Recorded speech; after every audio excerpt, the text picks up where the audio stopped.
नमस्कार। भाषा ज्ञान पर आधारित हमारे चैनल हिंदी जगत में एक बार फिर आपका स्वागत है। हमारा आज का वीडियो कक्षा 11वीं हिंदी कोर पाठ्य पुस्तक आरोह भाग 1 में संकलित एवं अवतार सिंह पाश जी द्वारा रचित कविता सबसे खतरनाक पर आधारित है। इस वीडियो में हम कविता का सार, प्रतिपाद्य, पाठ्य पुस्तक के प्रश्न उत्तर एवं अन्य महत्वपूर्ण प्रश्नों पर चर्चा करेंगे। तो आइए प्रारंभ करते हैं कविता के सार एवं प्रतिपाद्य से। पंजाबी भाषा से अनुदित कविता सबसे खतरनाक प्रगतिवादी चेतना की कविता है।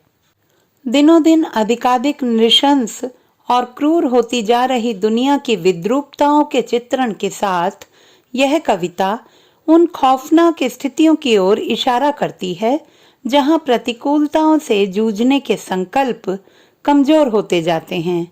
आत्मा के सवाल के बेमानी हो जाने जैसी स्थितियों की ओर विशेष संकेत करते हुए कवि पथराई आंखों से तटस्थता से असहमत हैं। उनके अनुसार जड़ स्थितियों को बदलने की प्यास का मर जाना और बेहतर भविष्य के सपनों का गुम हो जाना सबसे खतरनाक स्थिति है। कवि के अनुसार मेहनत का लुट जाना, पुलिस की मार सहना या गद्दारी लोभ का शिकार होना, कपट के शोर में दब जाना, सहमी सी चुप्पी में सिमटे रहना, संघर्ष के लिए कस मसाना उतना बुरा नहीं है जितना कि मुर्दा होकर शांत जीवन जीना, सब कुछ सहन कर जाना और हमारे सपनों का मर जाना। कवि के अनुसार अन्याय के प्रति विद्रोह की भावना समाप्त होना भी अनुचित है। जब मनुष्य आत्मा की आवाज को अनसुना कर दे और संवेदन शून्य हो जाए तो ऐसी स्थिति को सबसे खतरनाक माना गया है। अब बात करते हैं पाठ्यपुस्तक पर आधारित प्रश्नों की। प्रश्न 1, कवि ने किस आशय से मेहनत की लूट, पुलिस की मार, गद्दारी लोभ को सबसे खतरनाक नहीं माना?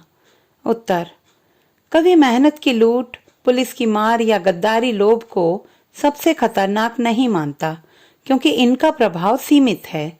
इनके विरुद्ध संघर्ष भी किया जा सकता है।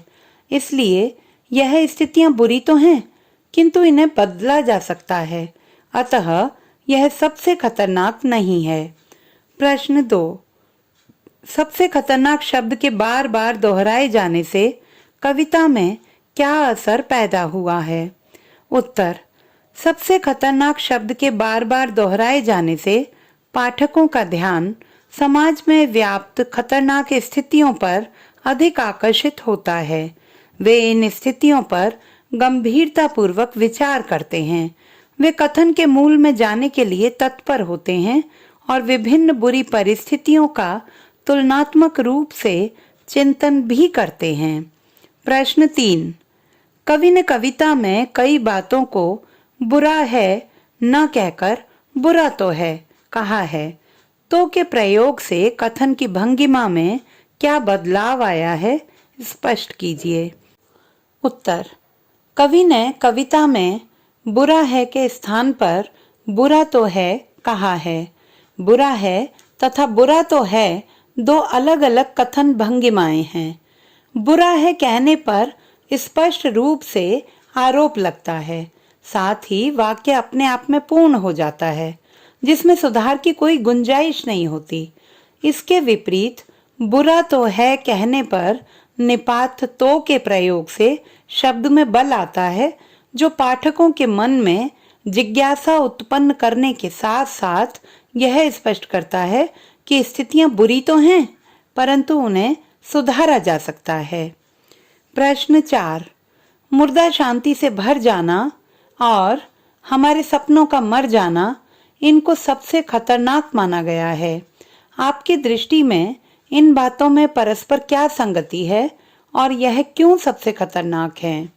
उत्तर, मुर्दा शांति से भर जाना का अर्थ है निष्क्रिय होना या प्रतिक्रिया शून्य हो जाना।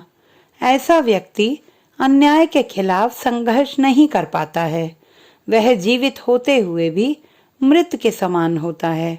हमारे सपनों का मर जाना का अर्थ है कुछ कर गुजरने की उमंग का न होना, अर्थात कुछ करने की इच्छा का ही समाप्त हो जाना।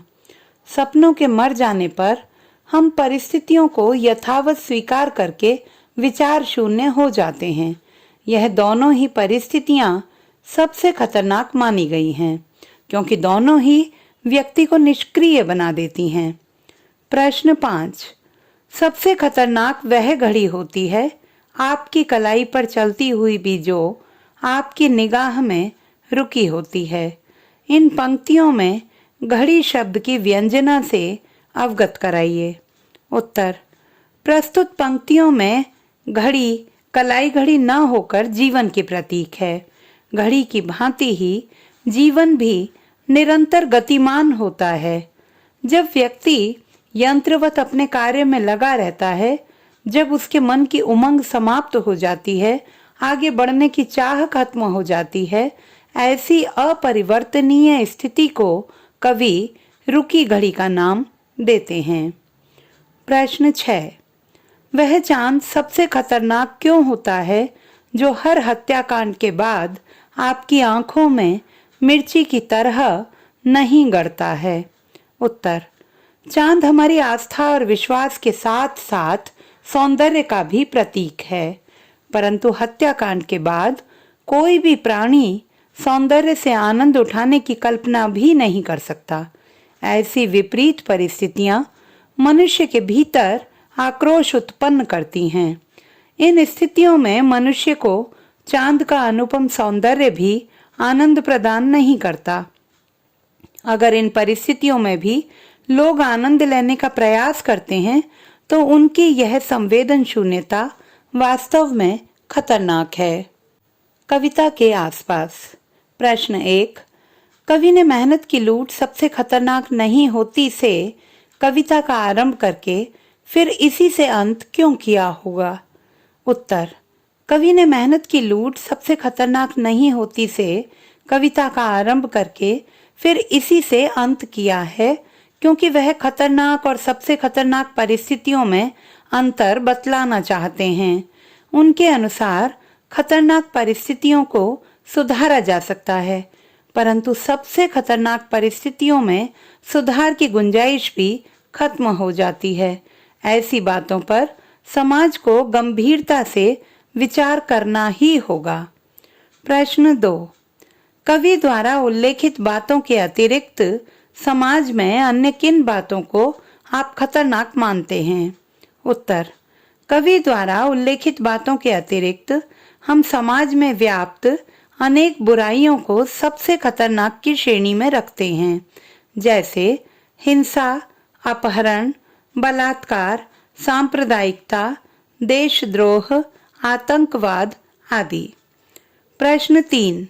समाज में मौजूद खतरनाक बातों को समाप्त करने के लिए आपके क्या सुझाव हैं? उत्तर।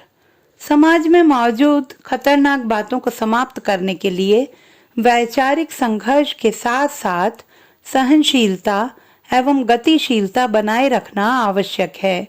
हमें समाज की सड़ी गली परंपराओं एवं रूढ़ियों को नकार कर आगे बढ़ना होगा। अब एक नजर कुछ अन्य महत्वपूर्ण प्रश्नों पर। प्रश्न 1। किसी जुगनू की लौ में पढ़ने का क्या आशय है? यह किसकी ओर संकेत करता है? उत्तर। किसी जुगनू की लौ में पढ़ने का आशय साधनहीनता से है। यह उन लोगों की ओर संकेत करता है जो अभावग्रस्त जीवन जीने पर विवश हैं। प्रश्न 2। मुर्दा धूप का कोई टुकड़ा का व्यंग्यार्थ स्पष्ट कीजिए। उत्तर। मुर्दा धूप का कोई टुकड़ा से आशय है ऐसी अच्छाई जो व्यक्ति को तटस्थ बना देती है। उदाहरण के तौर पर त्याग, अहिंसा, बलिदान, सत्य एवं सद्भावना ऐसी आदर्श बातें हैं जिन पर चलकर मनुष्य और अधिक शांत, प्रतिक्रियाहीन और जड़ हो जाता है। कहने का तात्पर्य है कि किसी कट्टरतापूर्ण विचारधारा के वशीभूत व्यक्ति नित्य नई उमंगों और तरंगों से वंचित रह जाता है। प्रश्न 3। जिंदा रूह के आसमान द्वारा कवि क्या कहना चाहता है? उत्तर, जिंदा रूह के आसमान का अर्थ है जीवित और सजग लोगों की आत्मा। इस पंक्ति के माध्यम से कवि कहना चाहते हैं कि बौद्धिक और आत्मिक रूप से जागृत लोगों को रूढ़ियों और अंधविश्वासों से बचकर रहना चाहिए। प्रश्न 4, उल्लू और गीदड़ किनके प्रतीक हैं? उत्तर, उल्लू और गीदड़ उन विवेकहीन, अंधे और कायर लोगों के प्रतीक हैं जो अपनी पुरानी रूढ़िवादी सोच को त्यागना ही नहीं चाहते। प्रश्न 5, आंख का अंधेपन की भाप पर ढुलकना किस व्यंग्य को स्पष्ट करता है? उत्तर, उपर्युक्त पंक्ति में निहित व्यंग्य है दृष्टि होते हुए भी स्वार्थ के लोभ में अंधे हो जाना तथा रूढ़िवादी कट्टरता भरी बातों को सच मान लेना आदि। तो बच्चों, आशा करती हूँ कि हमारा आज का यह वीडियो आपके लिए अत्यंत उपयोगी सिद्ध होगा। इस पाठ के बहुवैकल्पिक प्रश्नों पर आधारित हमारा आगामी वीडियो देखना ना भूलें। भाषा संबंधी किसी भी समस्या के समाधान हेतु बने रहिए सुनीता भटनागर हिंदी जगत के साथ। आपका दिन शुभ हो।